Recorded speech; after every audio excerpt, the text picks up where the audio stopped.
And that's an enormously slow and long process. People say, oh, I see the ocean doing this last year. That means that something changed in the atmosphere last year. And this is not necessarily true at all. In fact, it's actually quite unlikely, because it can take hundreds to thousands of years for the deep ocean to respond to forces and changes that are taking place at the surface. It is also suggested that even a mild rise in temperature will lead to the spread northward of deadly insect-borne tropical diseases like malaria. But is this true? Professor Paul Reiter of the Pasteur Institute in Paris is recognized as one of the world's leading experts on malaria and other insect-borne diseases. He is a member of the World Health Organization Expert Advisory Committee, was chairman of the American Committee of Medical Entomology of the American Society for Tropical Medicine, and lead author on the health section of the US National Assessment of the Potential Consequences of Climate Variability. As Professor Reiter is eager to point out, mosquitoes thrive in very cold temperatures. Mosquitoes are not specifically tropical. Most people will realize that in temperate regions there are mosquitoes. In fact, mosquitoes are extremely abundant in the Arctic. The most devastating epidemic of malaria was in the Soviet Union in the 1920s. There were something like 13 million cases a year and something like 600,000 deaths. A tremendous catastrophe that reached up to the Arctic Circle. Archangel had 30,000 cases and about 10,000 deaths. So it's not a tropical disease. Yet these people in the global warming fraternity invent the idea that malaria will move northwards. Climate scare stories cannot be blamed solely on sloppy or biased journalism. According to Professor Reiter, hysterical alarms have been encouraged by the reports of the United Nations Intergovernmental Panel on Climate Change, or IPCC. On the spread of malaria, the IPCC warns us that mosquito species that transmit malaria do not usually survive where the mean winter temperature drops below 16 to 18 degrees Celsius. According to Professor Reiter, this is clearly untrue. I was horrified to read the second and the third assessment reports because there was so much misinformation without any kind of recourse, or virtually without mention of the scientific literature, the truly scientific literature, the literature by specialists in those fields.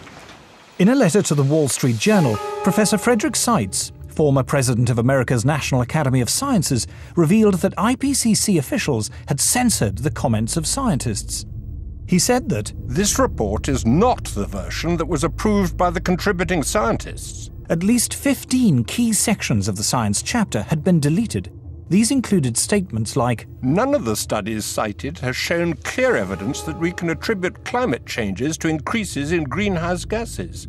No study to date has positively attributed all or part of the observed climate changes to man-made causes. Professor Seitz concluded, I have never witnessed a more disturbing corruption of the peer review process than the events that led to this IPCC report. In its reply, the IPCC did not deny making these deletions, but it said there was no dishonesty or bias in the report and that uncertainties about the cause of global warming had been included. The changes had been made, it said, in response to comments from governments, individual scientists, and non-governmental organizations.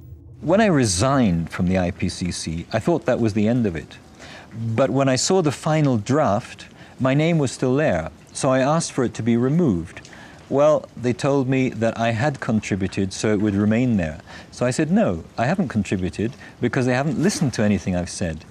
So in the end, it was quite a battle. But finally, I threatened legal action against them, and they removed my name. And I think this happens a great deal. Those people who are specialists but don't agree with the polemic and resign, and there have been a number that I know of, they are simply put on the author list and become part of this 2,500 of the world's top scientists. Research relating to man-made global warming is now one of the best-funded areas of science. The US government alone spends more than $4 billion a year.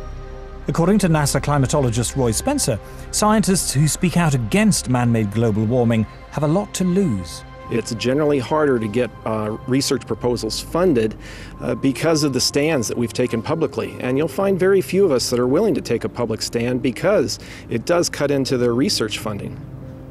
It is a common prejudice that scientists who do not agree with the theory of man-made global warming must be being paid by private industry to tell lies. I get it all the time.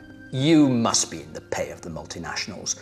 Sadly, like most of the scientists you'll talk to, I haven't seen a penny from the multinationals. I'm always accused of being paid by the oil and gas companies. I've never received a nickel from the oil and gas companies. I joke about I wish they would pay me, then I could afford their product. Whenever anybody says that I'm in the pay of an oil company, I say my bank manager would wish.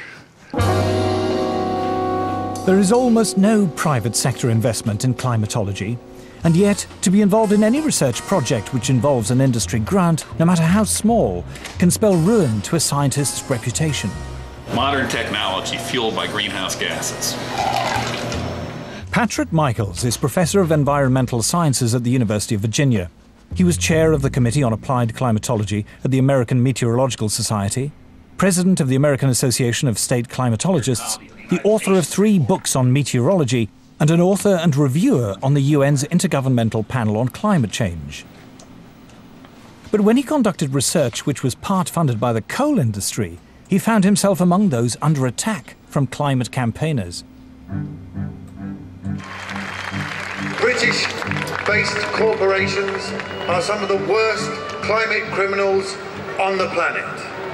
Shell is based in the UK, right here in London. We have the right and the duty to take it back into public ownership, dismantle it, break it up, and send its managers to rehabilitation training. But reasoned debate is not the only casualty in the global warming alarm. As international public policy bears down on industrial emissions of carbon dioxide, the developing world is coming under intense pressure not to develop.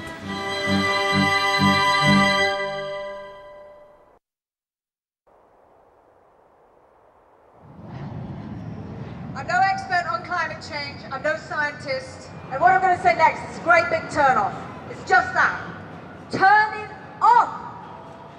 Anything you don't need, you're not using, it's easier than you think to make a difference. Delegates from around the world are flying into Nairobi for a conference sponsored by the UN to talk about global warming.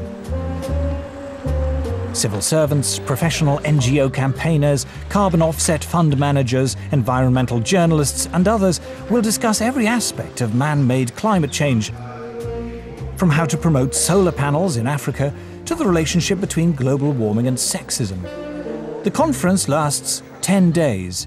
The number of delegates exceeds 6,000. The billions of dollars invested in climate science means there is a huge constituency of people dependent upon those dollars. And they will want to see that carry forward. It happens in any bureaucracy. Where I live, we have a local council global warming officer. There's a huge tail out there of people who have, in one way or another, been recruited to join this particular bandwagon.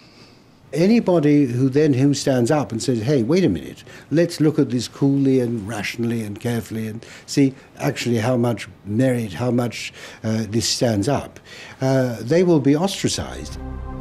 Scientists, accustomed to the relative civility and obscurity of academic life, suddenly find themselves publicly attacked if they dare to challenge the theory of man-made global warming. Vilified by campaign groups and even within their own universities. It's the old English saying, if you stand up in the coconut shy, they're going to throw at you. So I understand that there's going to be some of that, but it gets pretty difficult and pretty nasty and very personal. And there've been, death threats and all sorts of things. And so I'm not doing it for my health. These days, if you are skeptical about